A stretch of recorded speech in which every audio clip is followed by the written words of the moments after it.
na cardiologia, eu me dedicava muito mais aos pacientes mais graves da cardiologia. Eu me dedicava ao grupo do transplante cardíaco e uma coisa que marcava muito, era muito excitante, quando, por exemplo, num paciente pré-transplante passava um catéter de artéria pulmonar.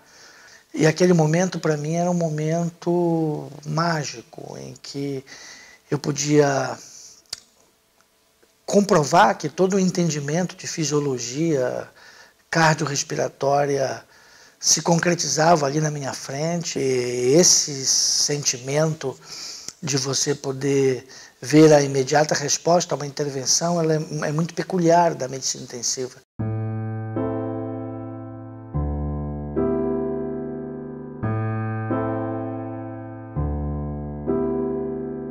O que me atraiu muito foi essa capacidade de a gente conseguir resolver problemas de formas mais imediatas.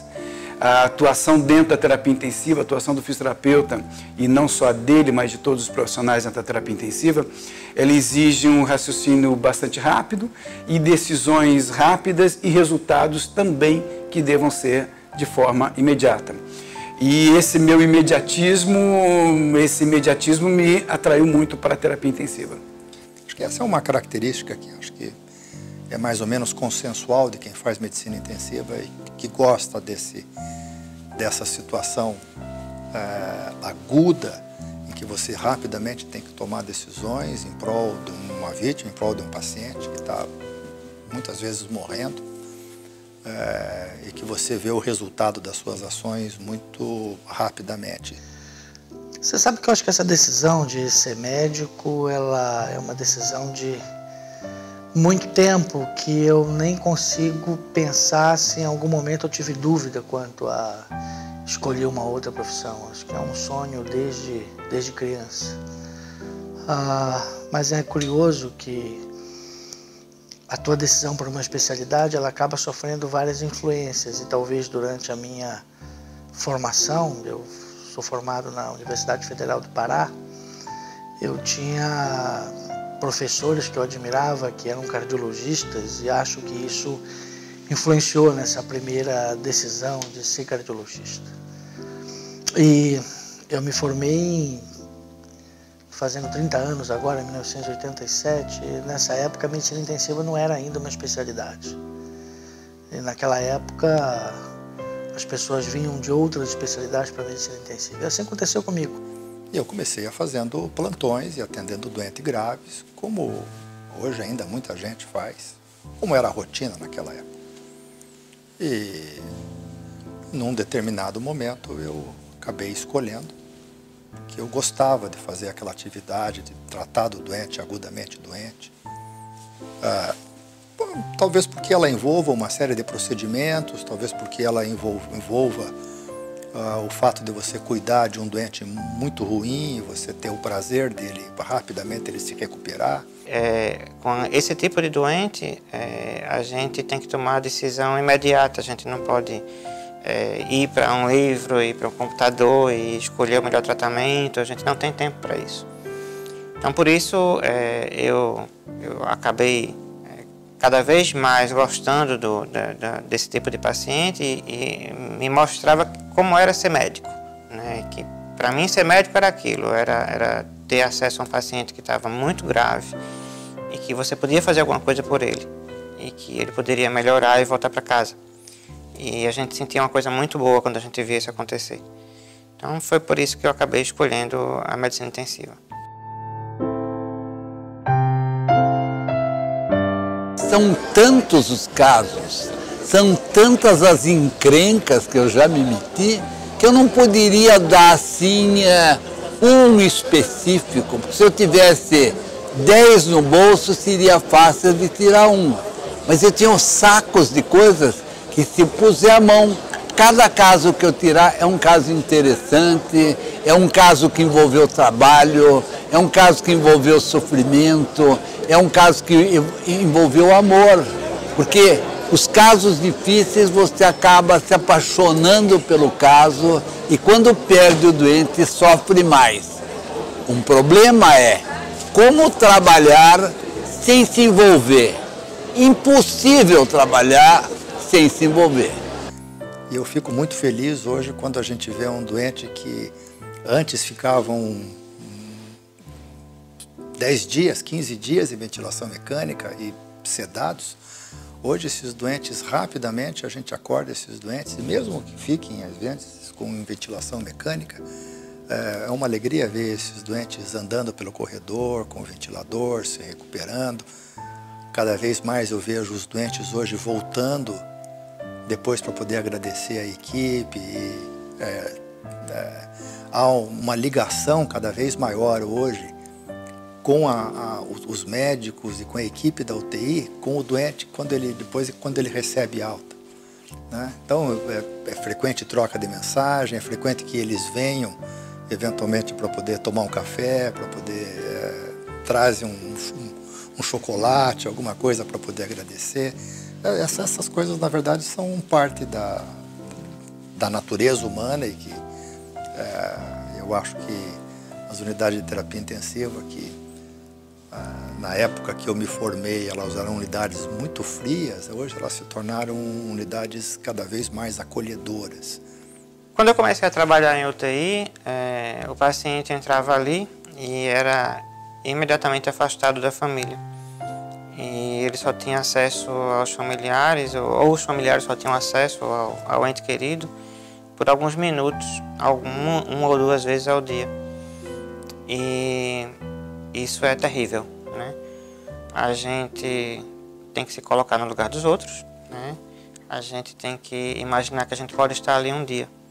Mesmo durante a fase aguda da doença, cada vez mais os familiares estão dentro das UTIs, cada vez mais os familiares estão participando do processo de decisão importante de remédios, de medicações e, eventualmente, até de situações importantes de final de vida, né? A medicina intensiva não cura todos os doentes, mas ela pode confortar todos os doentes e mesmo em situações em que não há mais condições de poder salvar a vida do doente, e de que pelo menos esse doente possa morrer em paz, e junto com a sua família, e de uma forma que todo mundo fique consciente, sabendo de que fez o melhor, e de que tudo que podia ser feito foi feito da melhor forma possível e sem sofrimento para o doente, e de uma forma confortável para a família. O paciente é da família, não é meu. Eu sou apenas um cuidador dele.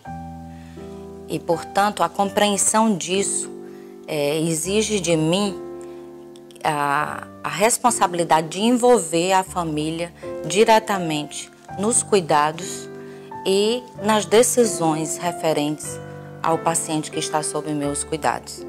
A minha opinião é que sempre que possível a família deve estar presente. Hoje, o padrão ouro são unidades de terapia intensiva que permitem o acompanhamento de suas famílias em tempo, inclusive, integral. E quando não for possível o acompanhamento integral, o maior tempo possível. Leitos individualizados e a presença da família salvam vidas. Eu tenho tido experiências cada vez mais frequentes com a família dentro da unidade, passando um pouco mais de tempo ou ficando permanentemente dentro da unidade, e a gente só tem a ganhar com isso. A família começa a conhecer o seu trabalho, começa a reconhecer que o ente querido dele está sendo cuidado, está sendo bem cuidado, tem menos dúvidas, esclarece melhor as dúvidas sobre o diagnóstico, o prognóstico, o tratamento, de forma que eu acho que a equipe toda só tem a ganhar. Eu vejo a família como parceira.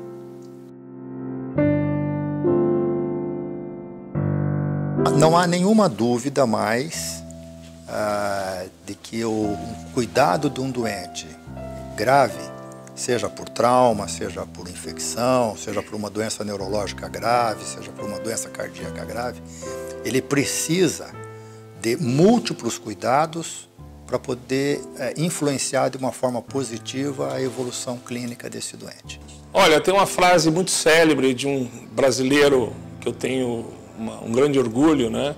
Que eu tive a felicidade de conhecer, até porque ele apesar de acreano, ele morava, a sua residência no interior era em Itajubi, o professor Adib Jatene, que ele tinha uma frase muito interessante, e eu ouvi disso quando da minha inauguração. Ele me disse assim: olha, existe, Valiati, você sabe, não existem médicos que salvam, existem equipes que funcionam. E ele me disse naquele dia, do dia da inauguração, ele participou lá com o evento e disse: olha, o maior desafio teu é formar a tua equipe, né? E eu estou realizado por causa disso.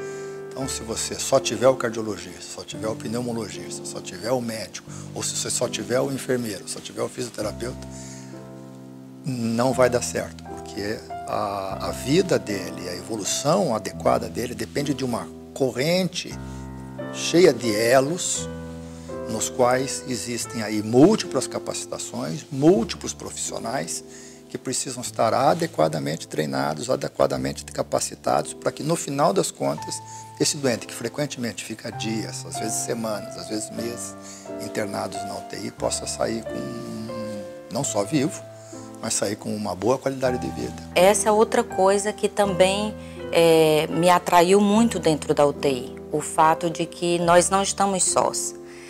Não existe unidade de terapia intensiva sem a equipe multidisciplinar e sem a interação com outras áreas da própria medicina.